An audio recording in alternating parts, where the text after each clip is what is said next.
This build's been a salute to Roger Mayer's brilliance. Now, let's bring it to life with transistors and wiring. We've come this far, but will the transistors make a difference? Let's find out. So first of all, top left corner, we have our 100 NF cap, or 0.1 UF. So I'm just going to straighten the legs out using my new favourite tool. I'm literally never going to shut up about these. My wife's like, I don't care about your snips, just shut up about them. Turns out they're not as interesting to normal people, quote unquote. So this is going to fit between the first two lugs on the top edge. Now, one of these tags, I keep saying lugs, but one of these tags has got nothing in. So what I'm going to do is I'm going to take this and I'm going to bend. In fact, we'll go this way around, so then the value's pointing outboard. I'm going to bend the legs like this, and then one of them will fit through that tag there, and the other will just dangle in the wind for now, and we'll sort it out in a second. What I'll do is I'll just wrap it round that post. So if we solder the first side in, try and keep that upright and away from the board.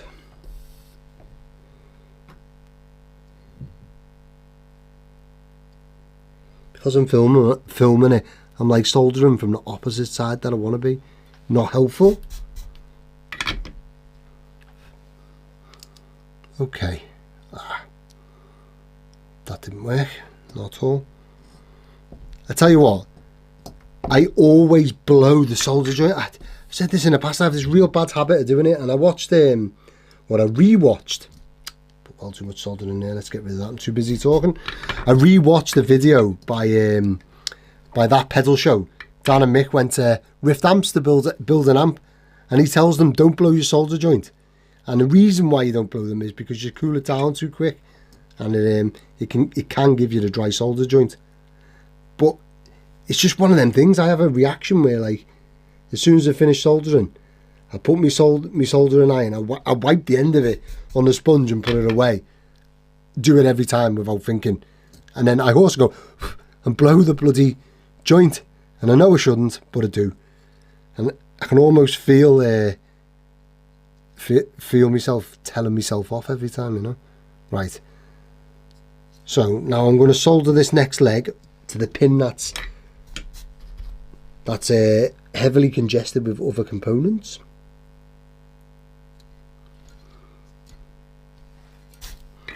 And then snip off the excess.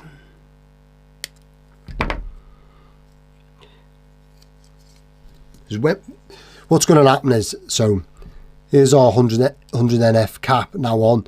What's going to happen is there's going to be two wires coming off these posts.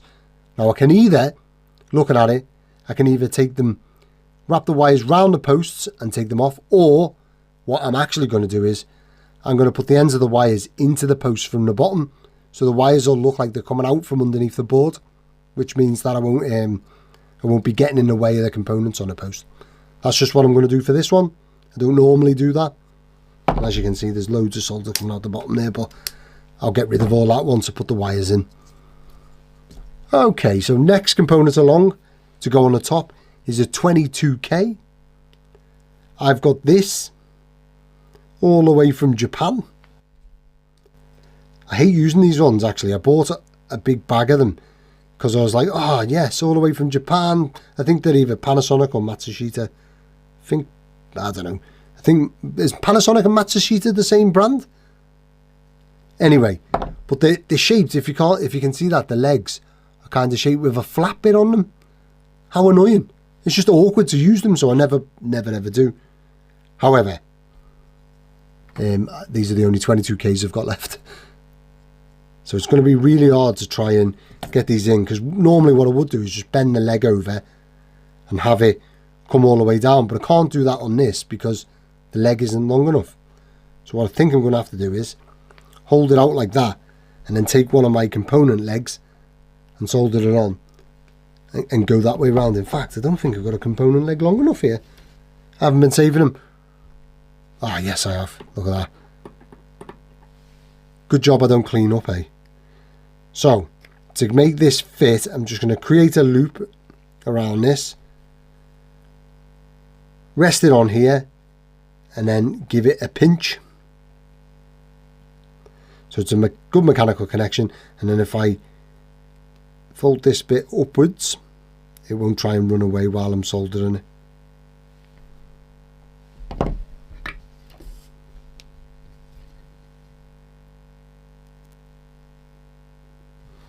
Not pretty, but it works. Right. There we go. Now our legs are long enough. If I snip them to the same length, I can see that this is going in, the fourth one along and the third one along from the right hand side. So fourth one along, third one along. Yep.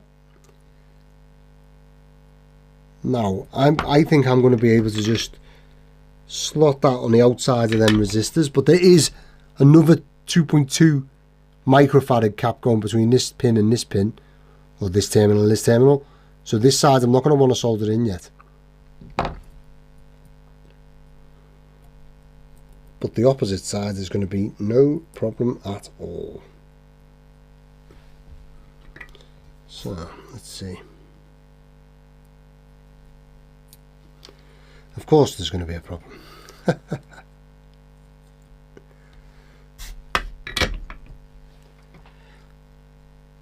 How Not to Solder a Pedal by Joe Halliday. Get in. So it's sticking off the board quite a way, but as we can see, our enclosure is really tall, so it's not going to matter.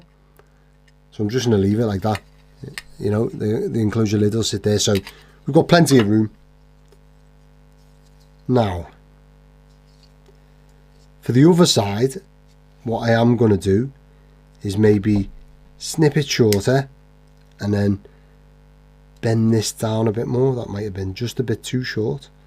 In fact, I'll tell you what I'm going to do. I'm going to use the leg off this to come up and meet that. So if we clean our 2.2 microfarad tantalum cap, this is just the same as the 22 NF ones we've been using, only it is smaller, much smaller. The bulge side here is the positive side, which is going to point towards our 22 NF cap. So if I fold it over like this, so I've got a U shape, and then bend it back up on itself, this will make sense in a second, and give that a snip probably halfway up, I can thread that underneath the resistor that's there, the 10k resistor. In fact, before I do that, if I slide this through too, how fiddly.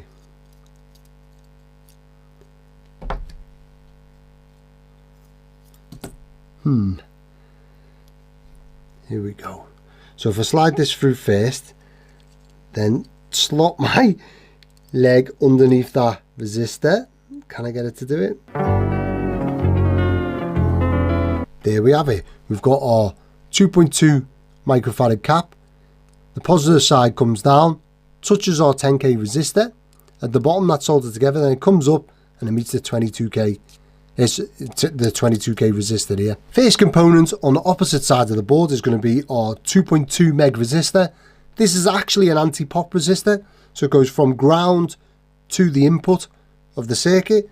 Usually I use a 1 meg in this position, but Mr. Mayer, good old Roger, used a 2.2 meg for whatever reason. I don't know, maybe it was conventional thinking back then, or maybe he's trying to set the input impedance in a certain way. I really don't know. He's a cleverer man than I, so I'll just do what he suggests. Actually, he doesn't suggest it because he doesn't even know I'm building this pedal. Right. So right now it goes from the second pin along, which is our 470pf cap and our 680k resistor, through to this 0.1 UF or 100 NF input. Although this board's quite congested, I really like how it's turning out. I'm using smaller components for everything than I normally would, but I mean, this is a lot in a little space, you know. Wonder if that's going to affect it with like any magnetic cross section, or you know what I mean. Probably not, but you know, every component emits some sort of magnetic field, and of course that magnetic field is going to cross across all the other components. So I do wonder if that's going to affect it, but we'll see. Maybe that's a video idea. I'll build two pedals the same, one on a massive tagboard like this, and one on a tiny tagboard, and we'll see if they sound any different, but use the same value components and type. That's interesting. Maybe I'll do that another time. Right, next, 22 UF cap. It is, of course, a tantalum cap, and that's going in between our 820K resistor and our little 1NF 220 ohm network. And the last component to go in on the outside, apart from our transistors, is our 180K. Do you know what? It's really annoying me that I've put the resistors not facing the same way. I'm tempted to go and get two more. No. Come on, Joe. Let's just get it done. So let's solder this and give it some strength.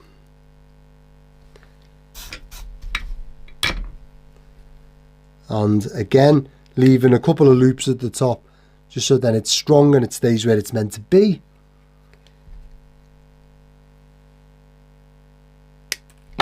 And this one is going between the 10K and the 22 microfarad.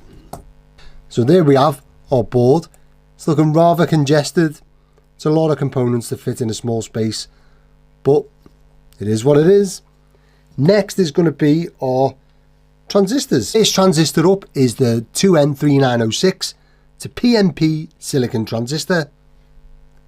That is, it's orientated emitter base collector.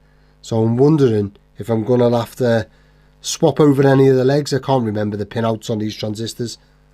I know there's some pedal builders out there or repair guys who remember all of this stuff, and they're much better than me. So we're using, of course, our Atlas DCA55, absolutely essential for anyone building guitar pedals in my book. And I will have an affiliates link to get these down in the comments. No extra cost to yourself. Of course I get a kickback. Now that's telling us that the red is our emitter, this side, green is the bass, and blue is the collector. And that is the way round that we want it to go in a pedal, so that's fantastic. While we're here though, let's have a look. Current gain of 315. Now, that's fairly high. It's much more than I would put in a fuzz face, really. Although the silicon fuzz faces did have this sort of value. And the BC 108s or 109s had even more than this. So, our collector is blue. Let's just make sure again. Nothing worse than putting it in the wrong way round. Collector is blue. It's this side. Yep. And of course, silicon transistors have no leakage. So you don't have to worry about leakage on these. So to fit this in, my plan is bend the legs out a little bit more than you need to. Snip the center leg short, so then that's going to be the length of the transistor really. Then this goes into the one bloody pin that everything goes into. So normally, well, what I should do is, in fact, is hold the transistor with a heat shrink. Really, a heat sink, not heat shrink. Doesn't need mental health care. What I should do is hold it with a heat sink, not a heat shrink, and then that would stop the heat from damaging it. But I'm just going to do it with my snips, and I'll get that center leg in. I call it a tack solder because it's basically the lightest solder joint that I have no intention of keeping that way.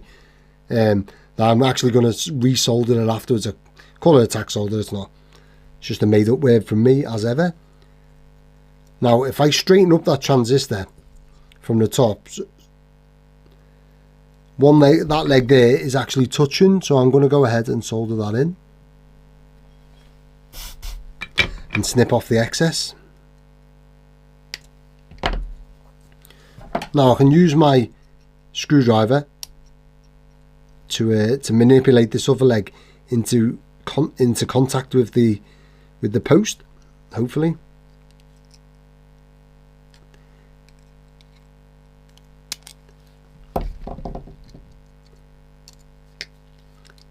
Tell you what, I build on Tagboard so I don't have to have any of these little fiddly bits, and here I am with a feckin' fiddly bit because it's so small. Right, now if I solder that in place,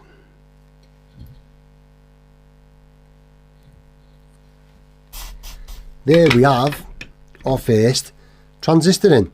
And because there's plenty of space in this enclosure, I'm gonna just leave the transistors poking out that way rather than trying to bend them up and putting them next to the rest of the circuit. I think it'll be okay to have them sticking out the top like that.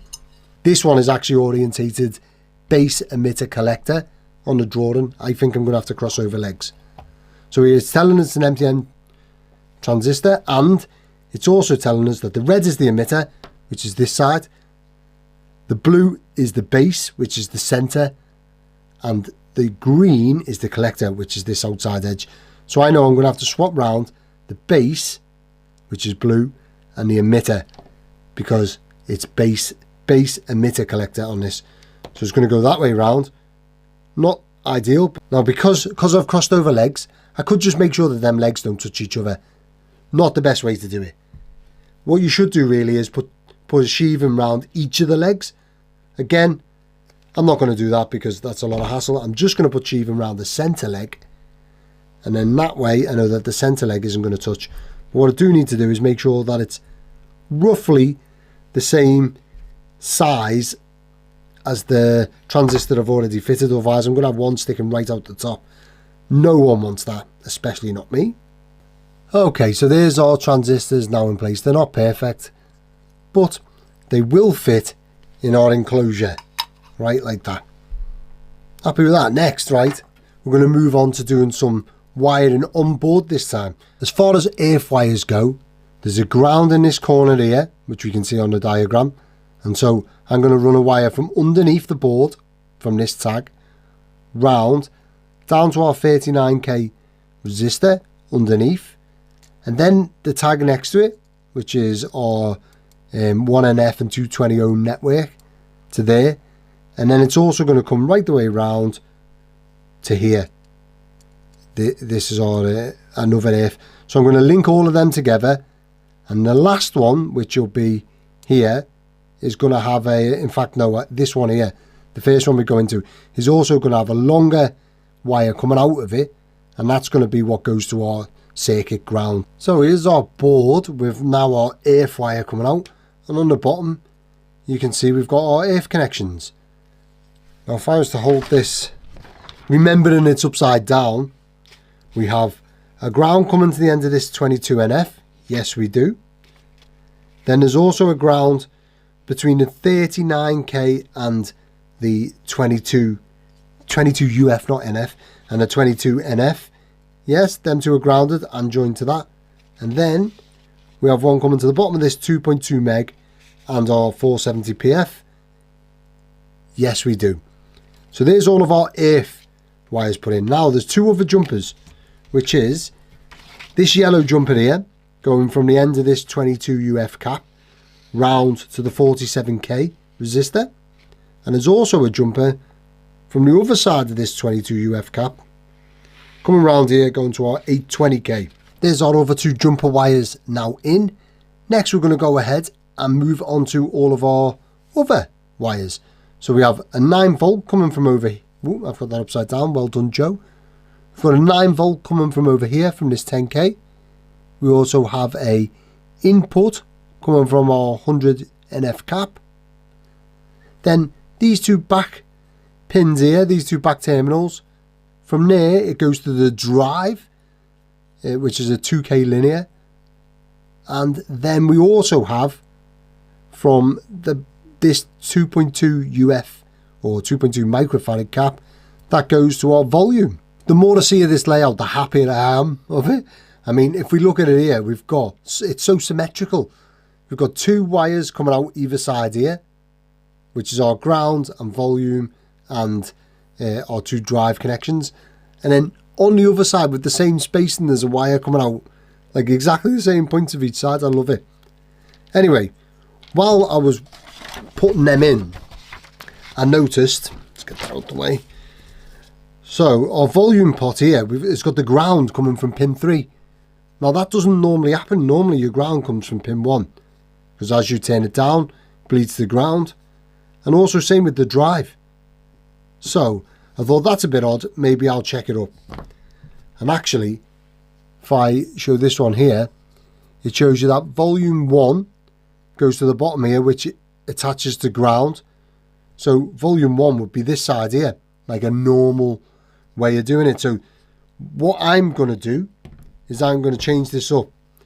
That ground pin, that ground wire is going to go here, and that ground wire is going to go here. Along with this wire here is also going to go into drive 1, because on here we can see that drive 1 does indeed go into 100 NF cap, but it does. But drive 2 goes into 100 NF cap and the 22 NF cap. So this is the hardware I'm going to be using. I'm going to be using a red 9-volt barrel, just because I think it will match the red in the peace sign. Some people may disagree with my choices, but there you go. As far as pots go, we've got our 50k audio, which is our volume pot. And we've also got, so the other pot is a 2k linear. Now, for some reason, I don't use many 2k linears, so I don't have one. What I do have is a 5k audio pot log, not the taper I want or the value. But I've attached 2 resistors in parallel, in parallel, to bring this down to a 2k value. It will affect the taper. I'm thinking it may make it more linear, so that may help it out. Not sure. This was one that I used actually for a different pedal some years ago now. It's a rather large alpha pot. If you guys would like to see me do a video on pot tapers, like explaining the different tapers and how they work, and also what you can do to adjust the value in a taper, please let me know. I'm happy to do that. We are of course adding in our metal washer, ridiculous as it is. I just like how it looks. We'll cover a bit of the artwork, but it'll be alright. Using our same regular old gold pin 3-pole double throw switches, which I love. Now another thing, normally I like to do a shootout for the knobs and let people choose. However, for this pedal, I really want to use these ones. I think, it's going to slide off, well done. I think they're going to look amazing. But if you guys have a specific set of knobs that you think would look good on this, please let me know in the comments, and I'll be happy to post pictures of it with them knobs, if I've got them, and we can maybe have like a little poll to decide the knobs on it. I don't know. But I really like these. The super heavy brass inserts. They were used on like the old Neve consoles. I like them. Anyway, I'm going to go ahead and get some of these fitted. Oh, and of course, we are using my regular jacks. I like the quality of these ones. Although I am going to start using the cliff jacks soon. I built a pedal with them the other day and I really like them. There's all of our hardware mounted in and our board in place. I've left quite a bit of space down this end, just in case the pedal's excessively noisy, and then I'll add one of my 9-volt filters in. But as this, it does have some filtering, but as this isn't part of the circuit, don't think I'm going to add it in. What do you guys think? Should I have added a 9-volt filter in here, or should I have left it original? Now, first things first, I'm going to go ahead and wire up all of these loose wires, get rid of this snake's wedding that's everywhere, and make it a bit more manageable. We have these 2 wires here are going to go to our drive pot, which is there, and then we have this wire here is for our volume pot, and this wire here is a ground. This is our input, and this is our 9 volts. Before we go any further, I decided I am going to make a 9-volt filter for this thing, just because I'm not convinced that it's going to be quiet without it. And if it isn't quiet, what's the point in building it? So if we put that to one side. Now, I don't want to drop the voltage too much because I don't know what it'll do to the design. Usually I use a 1k resistor in my filter, or thereabouts. But I'm just going to use a 390 ohm resistor this time. That's going to drop the voltage not very much at all. We're talking like 0.2 volts or something like that. Now, I'm going to wire this one on Tagboard. I've never shown one wired on Tagboard before. So I thought, why not? Especially as we're going all out in this pedal, we've got, you know, as many quote-unquote boutique components as we can. So to do it on Tagboard, I'm going to take out the 2 center sort of pins. I've took them out the way. And the components are, use a 100 NF or 0.1 microfarad cap. The way I think about this is, this cap smooths out the smaller ripples. So if you think about your DC voltage, yes, it's a straight line compared to AC voltage, which is a sine wave. Technically that's true, but you never get a perfect straight line. There's always ripples in it, and that's the noise that you can hear from your power supply. So if you think your 100 NF cap is taking a little ripples out of it, and your 100 microfarad cap, I'm using this massive V-shaped cap, but your 100 microfarad cap takes out the big ripples, and that's how you've got to think about it. This small resistor sort of blocks interference from coming in, say. I'm thinking about this in mechanical terms, by the way. If that doesn't make sense and you'd like me to do a whole video on making a power supply filter, actually, while I'm here, 2,000 years later, check out this. So this is a power supply, I think maybe from between 2008 and 2010. Is one of the very first Hello Sailor effects pedals. I don't even know if this will power up. Let's have a look. I haven't plugged it in or opened it. Ha! So I kind of drilled loads of holes like a cheese grater. And of course the LED's not going off because there's caps in there holding charge. But that was my idea, that you turn each one of these switches on and off. And look, I even used the 3 position switch there, by whatever. And it'll turn on one of these power supplies. And there's going to be 4 of these filters that I'm building right now inside here, feeding each one of these. How crazy is that? And you can see, even from back in like 2008, 2010, my we're still using the same sort of artwork. All right, it's not as refined as it is now, but we've got like warships on there and Puss's Navy rum and stuff. I'm actively seeking out, if you've got a pedal that was built between 2008 and 2013, I'm actively seeking them out. If you want to swap it for something new, I'm more than happy. Doesn't even have to be a Hello Sailor effects pedal that I swap it for. I'll give you maybe one of my other pedals that I have from different brands, but I'm seeking them out. So if you've got an old pedal that's that old, as in like 2008 to 2012, I'm happy to swap it for a new one. Anyway, onto this filter. So first things first is we are going to add in our caps. I think I'll add in my 100 NF first, because the legs are long, so it means that I can join the 2 halves of this together. So if I put it in and bend the legs over, I'll solder them in place. Ooh, let's clean the solder tip there. It's not adhering to the solder. And it's so weird soldering these big tags again. It's weird. I've got used to the little ones all of a sudden. Right. And then we have our 100 microfarad V-shape. This is overkill, by the way. These are really expensive caps. I bought this for building a train wreck amps. And then I think I ended up using something else in one of the positions, but I had this left over anyway. And as you can see, I'm going to join them together. So we've got them in parallel. So we've got the 100 microfarad and 100 nanofarad, both filtering the same power supply.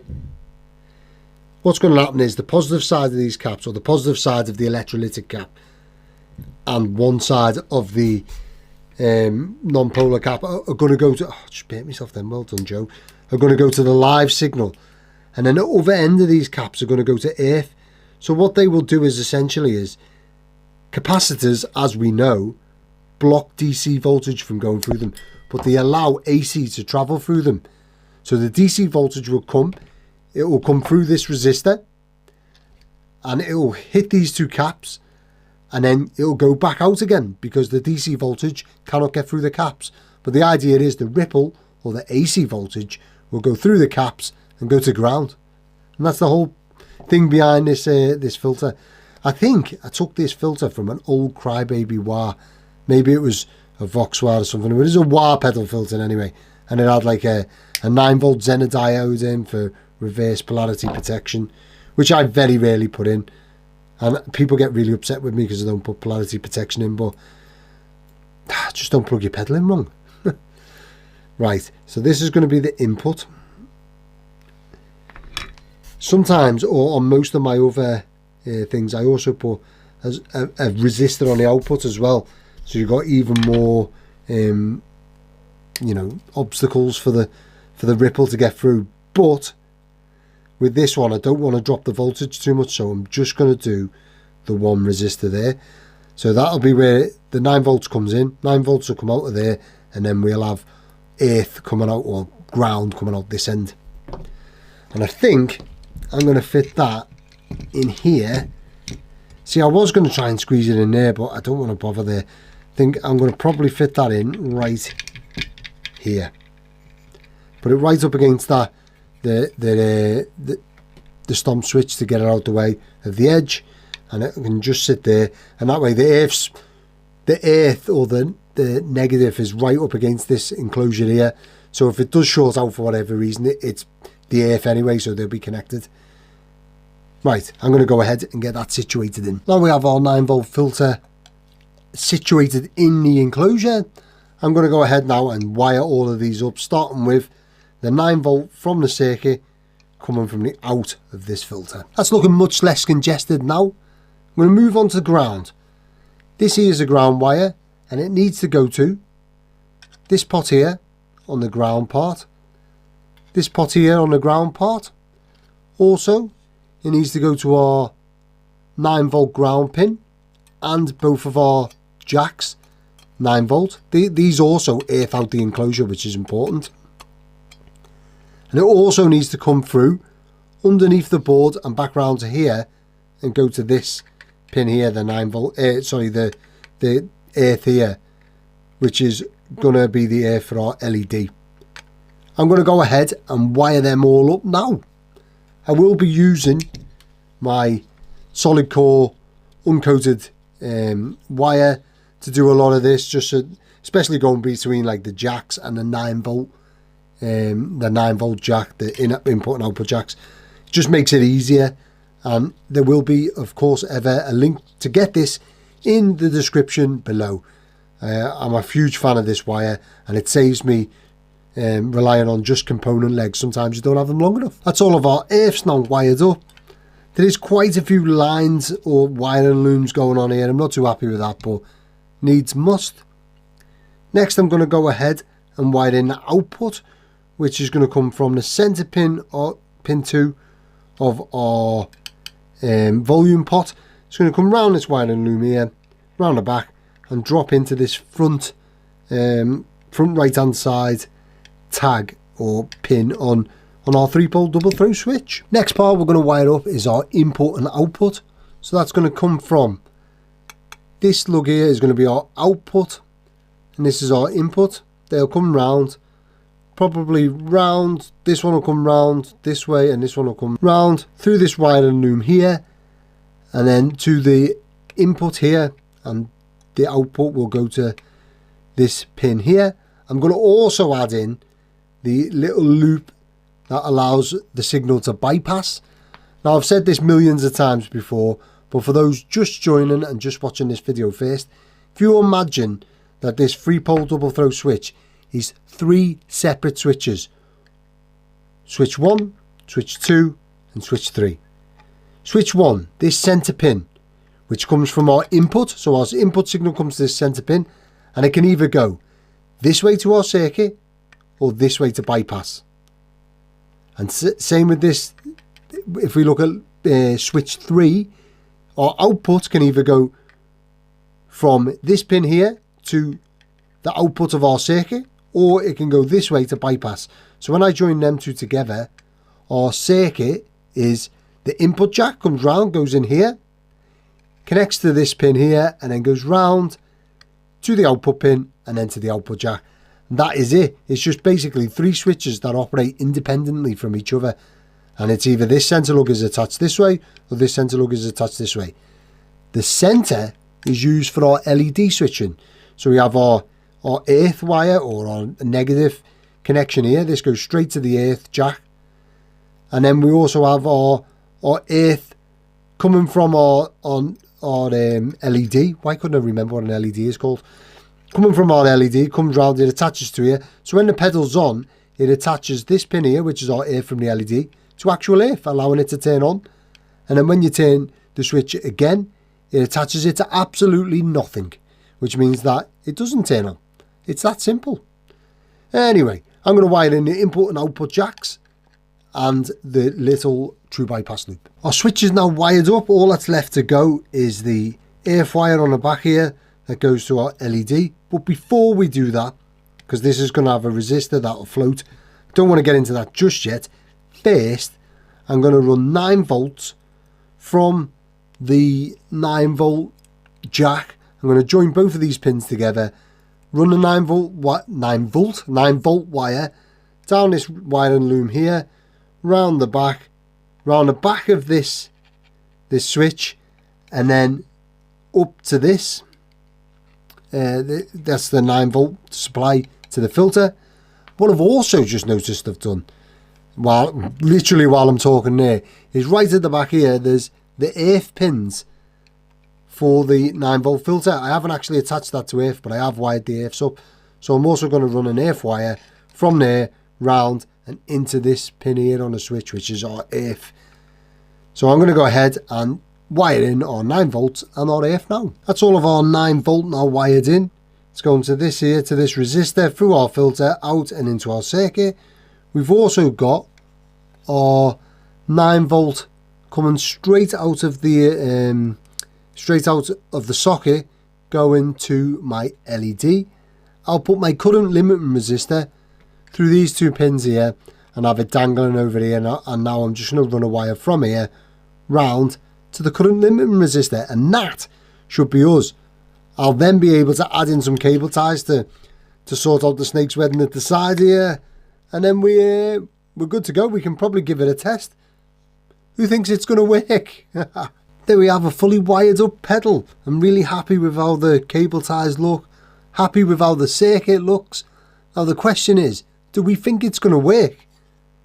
I'm really glad that I chose to go with the large fish-shaped cap. These little caps on here and all the little components really bugged me. I've had a hell of a lot of comments lately of people telling me, why am I using large capacitors? And I didn't want this video to seem like I'm giving in and using small components. This fish-shaped cap is a massive fly the flag for large components in pedals. And then our current limiting resistor is an ancient 10k resistor from, I think these were used in like 50s amplifiers. It's a huge one. It's Wellwin, the brand Wellwin. I think they're British, I'm not too sure. But yeah, let's plug it in and see what we got. Oh, actually, before we do that, I'm going to go ahead and get the knobs on and get it put in the base. And there it is with the knobs attached. I'm really happy with how this has turned out. I think this may spark a new interest in some sloped enclosure fuzz pedals for me. Certainly these Mayer ones were fun to build, the Axis Fuzz. Now that this beast is finished, let's hear how it sounds. I'm going to do things a little bit differently today. I've had a few comments of people saying I shouldn't be using the TC Electronics wiretap to do my pedal demos. And that's mainly because they can't hear the guitar's volume. So first of all, we'll have the TC wiretap playing straight through this into my Fender Showman. Then we'll have me strumming a chord, because I'm terrible at playing guitar, but strumming just a simple chord and rolling the guitar's volume back. First of all, I'll use my 77 hardtail Strat, and then I'll use my custom Hello Sailor Les Paul shaped guitar, my gold top, with a set of Sunbear pickups in. It's got a humbucker in the bridge and a P90 in the neck. So we'll get to hear every type of pickup and see if this thing cleans up.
What did we think of the sounds? Did we like the P90, the humbucker? Did we like the cleanup? What do we think? Let me know in the comments. And if you like this video, you're going to absolutely love this video where I show you how to build one of my Abbey Road fuzz pedals.